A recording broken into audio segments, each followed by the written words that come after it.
Today has been one of the craziest days crypto has ever seen. First of all, we had ourselves some record-breaking liquidations. I think 10 or $11 billion worth. And I think this number could drastically increase as prices right now are very much pumping. Bitcoin went from 91,000 all the way right now back to 99. Ethereum went to, I don't even know how low, 2,200 maybe? Right now back to, I believe, about 2,700 as I can see right here. XRP went to $1.75, and is up 50% from that price. Just absolutely ridiculous. And everything is basically standing, as it currently stands, on tariffs talks, and, well, you get it. So if you did not know, in about, for me recording this, 1 hour and 30 minutes, but by the time I upload it, maybe 1 hour, Trump is going to have himself a conversation with Trudeau for a second time. So if you want to get a little timeline of yesterday, I guess, or maybe already almost 2 days ago, we had ourselves tariffs for Mexico and Canada. Pretty significant ones, caused the entire market to dump. But a little bit afterwards, of course, because this is all kind of planned, right? Trump said, hey, it will be worth it over the long run. Hurts in the short term, but it will be worth it. Then again, afterwards, they'd been speaking with Mexico and, of course, with Canada. And apparently, they just spoke again with Canada's Trudeau, and they will speak again 3 p.m. Eastern time. So that will be, again, from my perspective right here, almost an hour. The leader of Mexico, though, came out with a message as well, but Trump summarized it as the following. I just spoke with the President Claudia Sheinbaum of Mexico, or Sheinbaum, I don't know. It was a very friendly conversation wherein she agreed to immediately supply 10,000 Mexican soldiers on the border, separating Mexico from the U.S., 𝗕𝗶𝘀𝗪𝗕𝗪𝗏, and basically they further agreed to immediately pause the anticipated tariffs for a month period, during which we will have negotiations headed by Secretary of State Marco Rubio, Secretary yada yada yada, and they're basically trying to do the same with a lot of places. I mean, right now, he just stated that depending on what China says, their tariffs will also go up if they cannot strike a deal.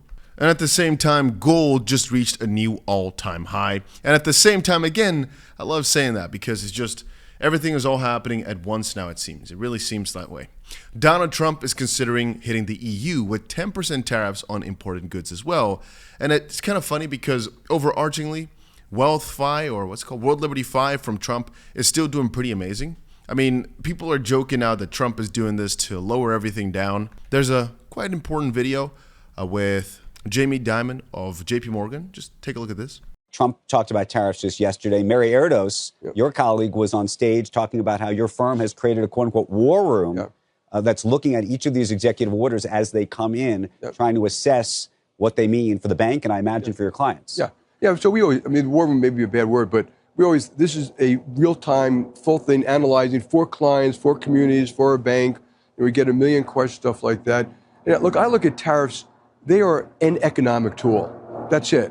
They're an economic weapon, you know, depending how you use it and why you use it and stuff like that. And, you know, people argue, is it inflationary and non-inflationary? I would put in perspective, if it's a little inflationary, but it's good for national security, so be it. I mean, get over it. National security trumps a little bit more inflation, but I think it really, the question is how they get used. Can they be used to bring people to the table? Yes. Is there some unfair trade? Yes. Is there some state-owned subsidies? Yes. You know, is the president going to use that way in his team? Yeah, and we'll see. And I mean, the overarching point here is quite clear that indeed just the idea of tariffs is not necessarily bad, and the consequences cannot necessarily be known because it depends on how heavy they take them, et cetera, et cetera. And in this case here, whether or not the inflationary, I guess, repercussions might not actually be the worst of it, or rather, might actually not be a bad trade. But by the way, talking about trade, Trump is apparently telling Ukraine they have valuable rare earths and we want a guarantee. Basically, they're discussing right now to help with negotiations, but they want a guarantee on I guess, earthly valuables. And for all the people that missed this stream, tomorrow also we have ourselves the Crypto Tsar David Sachs holding a press conference on discussing America as a leader in the digital asset ecosystem at 2:30 p.m. Eastern time, if I'm not mistaken. Here we go. Yes, President Trump's AI and Crypto Tsar tomorrow, February 4th, 2:30 p.m. Eastern time, outlined the administration's plan for U.S. Leadership in digital assets. So that is, of course, rather cool. At the same time, last night I covered this. Trump-backed World Liberty Fi is offering to buy project tokens if the project purchases at least $10 million in their token plus a 10% fee. Well, if we're taking a look, the little picture that I just showed you about Trump flooding our entries, or basically causing the entire market to go down just to buy more, the joke becomes a bit funnier, really, when you start looking at all these different comments that are being made. Altcoin Daily just shared, World Liberty Fi bought another 86,000 Ethereum in the past 7 hours. World Liberty Fi now holds $420 million worth of Ethereum, allocating it at 65% or so. And I kind of keep looking through here. First of all, it's kind of funny that they bought a lot of different cryptos and all those prices went down. But more importantly, it's kind of funny how this is Trump's way to, I guess, really benefit from whatever he's going to do with crypto. And it makes me realize, man, if you're thinking of selling here, not for the short term, right? If you're thinking of selling here for the short term, I think that's all pretty cool. But if you're really thinking this crypto space is just all bad, is going to go to zero, please rethink again. I'm not trying to be your financial advisor. I cannot make any guarantees, but the way I see it is they're building so hard in the background of weather. They really, from Trump's side, right, are going to push this to the living freaking the top of the top. How can we think of this as a bad idea? I'm not saying, again, it can't go down more. We just saw a lot of our cryptos, even XRP, just we're pumping again, boys and girls. This is just down 50K. We're up 5K now. So we're, I guess, up floating-wise 55,000 in just a few hours. I didn't even look what it was at this point. I don't even want to know how much it was down when it was a $1.77, huh? Because again, it basically went down 40% throughout this time, but I have 10x leverage, so I probably was down over 100,000 just last night. If I had woken up, I wouldn't have liked this, I think. Regardless, man, I just noticed that somebody texted me at 6 a.m. Because this is UTC, right? So the buy time 6 a.m. If only he woke me up so I could buy more. This is only one order that got filled. Because I'm looking at all this right now thinking, man, it's so freaking cheap. But the opposite side is there's a couple things coming up shortly, right, that could still influence the markets greatly. And this has to be understood. Man, I don't know if you guys are having this too, but just a small little relief.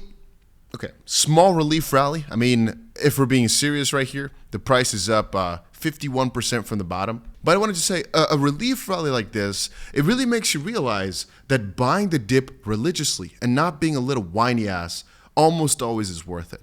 The only problem is, like I said yesterday in my video, what if I buy the dip and it keeps on dipping? And it happened. But if we now take a look at it, right, in hindsight, we bought everything at $2.50, something like that, and a little bit higher, $2.50 something.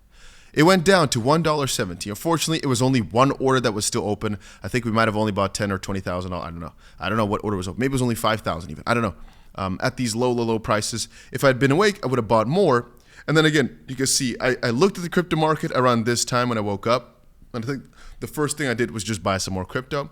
Then things started dipping, and I was most likely just, hey, getting myself back awake. I tried to buy some more.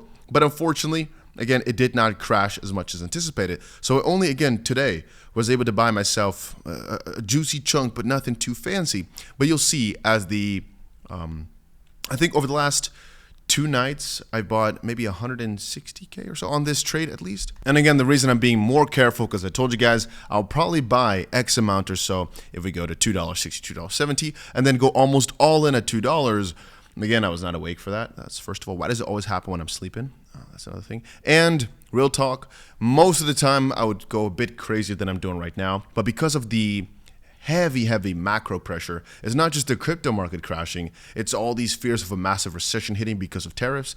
It makes me a bit more cautious with our riskier investments. Obviously, crypto, it's so beautiful, the volatility in it, but it's also the darkness of it. The fact you can lose half your money overnight, it makes it bad. On the opposite side, if you were just here, make yourself a juicy trade, $1.70, $1.80, maybe you could retire your entire freaking bloodline in just a day because it's up 50% in a freaking day, right? Can you get that? Are you understanding that if you were paying attention and some guy pinged me over on X, he says, it's buying time. And I didn't listen because I was sleeping. 6 a.m., brothers. Why? Regardless, if you were awake, you get yourself a juicy trade, 51% up in a few hours. And again, I guess from about $2 say 42, 43. I don't necessarily think it would have been that wise to buy anymore because you can see we topped out a first, a third, a second, a third time. So I probably wouldn't have actually bought again around those levels. But anything below that from this just last day or so, it's been looking quite juicy. And again, the funny thing is, most likely in a few months we'll be up so freaking much that none of this matters. It's only just the short term. And again, in about 1 hour, Trump is going to again talk to Mr. Canada. From now on forward, we'll see. But these tariffs right now, they're going to decide the market for a little bit because people are being so cautious with it. And apparently, it's a massive thing. I don't know why, to be very blunt with you. I don't know why people care this much, but c'est la vie, hein? Let's talk soon if something crazy happens. I'll be here, unless, of course, it is again 6 a.m. in the morning. Make sure you press the like button. Make sure you put the notification on so you don't miss anything. And that's about it.